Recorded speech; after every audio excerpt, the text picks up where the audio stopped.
Bintang Satria Tunggal, senang sekali Bintang. Eh, apa kabar hari ini? Ya, baik. Terima kasih memang telah diundang di acara ini. Ya, Ya, walaupun memang secara tadi planning atau rencana belum begitu rencana, jadi saya bisa ke sini walaupun dalam keadaan cuaca yang hujan. Ya, senang sekali loh Bintang. Bintang itu apa ya? Eh, pakar ini sih di bidang politik. Waktu SMA kan senang banget politik, terus nilai-nilai KWN juga bagus kan? ya kurang lebih gitulah. Iya, Walaupun memang gue bukan yang terlalu expertnya lah, tapi secara dasar, secara basic, ya gue pernah mempelajari tentang iya. KWN gitu. Gini dong, di apa namanya saya tuh di gue tuh ada ini sih, ada pelajaran KWN gitu. Oh, gitu ya. Baru tahu gue. Ah, Ya, baru tahu dah. iya. Gue juga pertamanya kaget sih, dikira gue tuh langsung menjurus gitu tuh, ternyata ada gitu. Pas gue pelajari ternyata eh penting gitu KWN tuh. Iya. Dari SD, dari kita SD terus sampai kuliah juga ada, tapi berapa ada yang fokus ke jurusannya itu. Nah, pentingnya ini nih, kalau misalkan kita pelajari lebih dalam itu supaya generasi muda itu eh, tidak ini apa tuh namanya, kan generasi muda kan mau jadi ini ya, jadi pemimpin bangsa atau penerus Iya, bangsa. iya.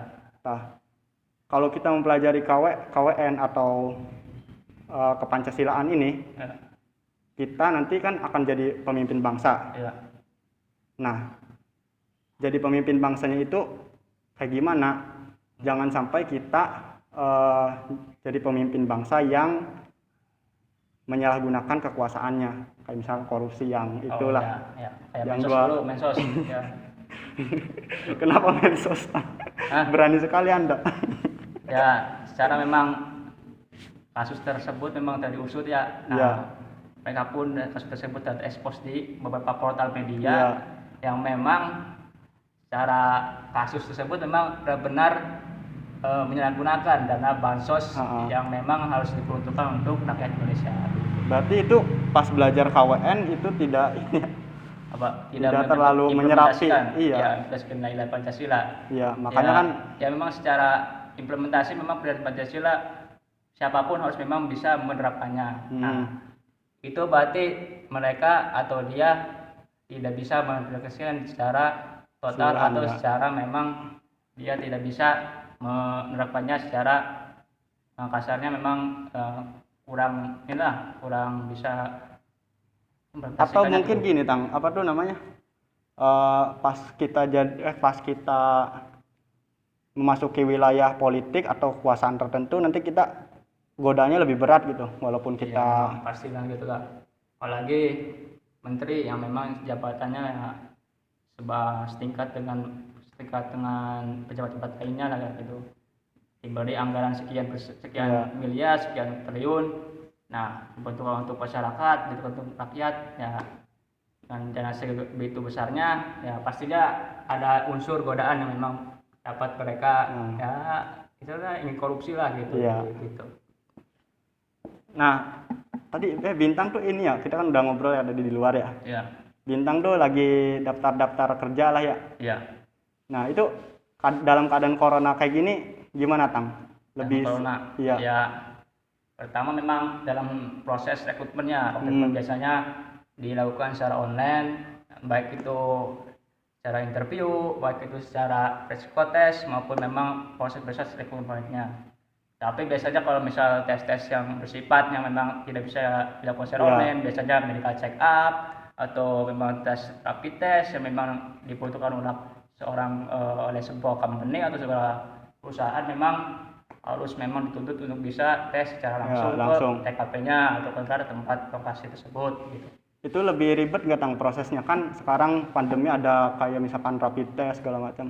Ya tergolong ya agak ribet sih, tetapi memang sekarang biasanya para pekerja memang telah tahulah memang proses tersebut dan akhirnya mereka mau nggak mau lah di masa gini dengan kondisi ekonomi yang memang kurang baik di bawah standar ya mau nggak mau harus cari kerja gitu Ya. untuk bisa menghidupi kehidupannya gitu. susah nggak tuh nyari kerja tuh sekarang dibandingkan kemarin-kemarin? Ya sih kemarin belum sempat ini nyari ya. Tapi gimana menurut pendapat lu? Ya basically memang sangat-sangat susah sih emang. Sekarang Nah, tuh. iya, apalagi memang di ada pandemi ini, ya biasanya kita dimintai beberapa surat yang memang berkaitan dengan surat bebas COVID gitu ya. Iya. Nah, kalau Itu makin ribet kan? iya, apalagi dalam pembuatannya nih, kita harus memiliki dana yang tidak sedikit gitu dalam membuat surat rapid test tersebut, dan juga masa berlakunya nggak terlalu lama begitu. Iya. Itu berlakunya berapa tahun? Berapa bulan itu? Surat bebas COVID, Iya. ya yang buat rapid test antigen ya yang baru sekarang cuma 3 hari. Nah, 3 hari parah banget. iya, cuma 3 hari. Itu biayanya berapa itu? Biayanya 250. Waduh. Iya. 3 hari buat 250.000 buat 3 hari. 3 hari. Gila. Tapi bervariatif itu juga, ada yang tes swab, ada yang tes rapid Iya. test yang memakai sampel darah gitu Iya. juga ada. Tapi sekarang dibutuhkannya oleh company, oleh perusahaan, rapid test yang antigen gitu. Iya. Oh, iya. Itu cut lah, Kak. Nah, berhubung lu mau ini nyari kerja, gue punya saran nih, Ya. buat ini apa tuh, HRD gitu lah, apa namanya, interview gitu. Iya. Nah, diantaranya adalah ini apa tuh, kita ya ini nih pakai buku ini nih, saya bawa bukunya ini. Ya. Ini buku mantep banget sih. Iya, apa Buku isinya itu, tentang apa aja? ini tentang cara berbicara yang baik. Jadi berbicara itu jangan cuman ceplok gitu loh. Iya. Tapi ada seninya. Makanya di sini judulnya bicara itu ada seninya. Di antaranya nih yang saya tangkep nih, berbicara itu harus menatap mata orang. Iya. Ya, Nah, mata HRD gitu. Terus harus membuat kesan pertama yang bagus. Kemudian ngomong juga jangan terbata-bata. Kemudian apalagi banyak lah pokoknya di sini. Saya agak lupa. Padahal udah baca semua ini, bagus. Karya siapa itu? Karya Karya orang ini sih pakar komunikasi, dia Suhyang. ya. Background pendidikannya di mana tuh? Ini dari apa ya, universitas terkenal lah di apa namanya di Korea. Oh iya. Dia juga banyak prestasinya sebagai presenter, dosen juga, sekarang kan jadi dosen juga. Iya. Ini rekomen banget sih buku ini. Nanti boleh pinjam lah kalau mau nih. Iya, siap. Nah, terus yang saya mau tanyakan lagi adalah apakah menurut Bintang nih, menurut Bintang apa namanya?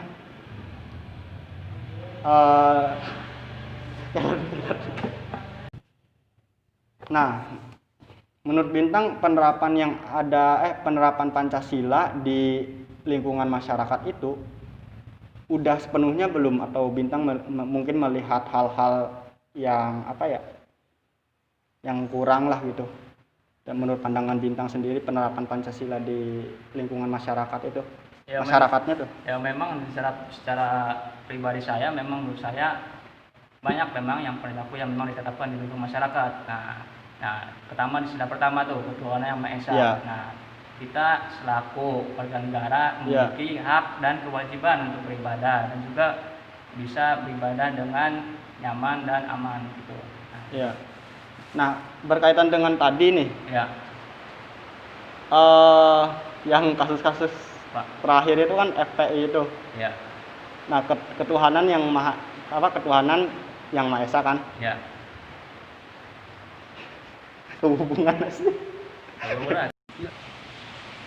Tang, terima kasih sudah menyempatkan waktunya walaupun sekarang lagi sibuk-sibuknya nyari kerja ya. Ya, nggak apa-apa. Walaupun ini saya hanya membantu Nah, tugas kuliah lu lah. Gitu.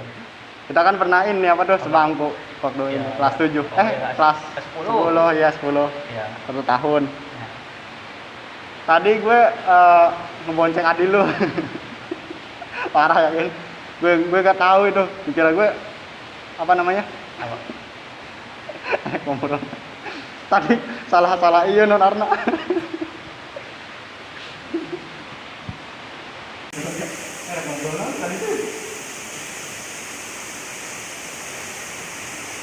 Oh ya. Udah. Apa? Udah. Tang, makasih loh udah menyempatkan waktunya. Ya, Kalau apa-apa lah. senang Ya. sekali, Siap. senang sekali. Thank you.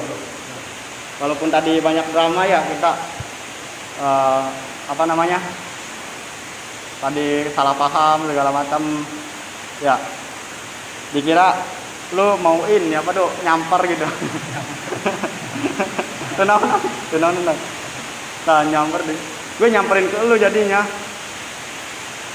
Nah, Tang, lu tau gak sih alasan gue milih ini podcast ini adalah yang lainnya kayak misalkan ngomong sendiri gitu dengan sama PPT gitu. Nah, gue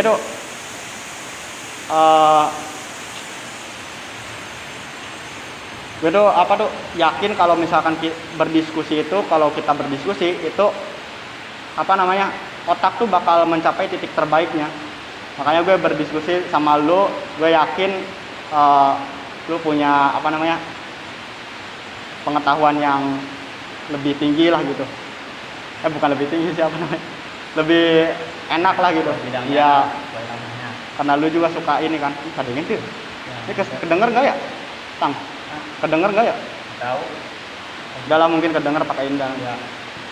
Terima kasih sekali lagi, terima kasih banyak ya. Kita tutup aja.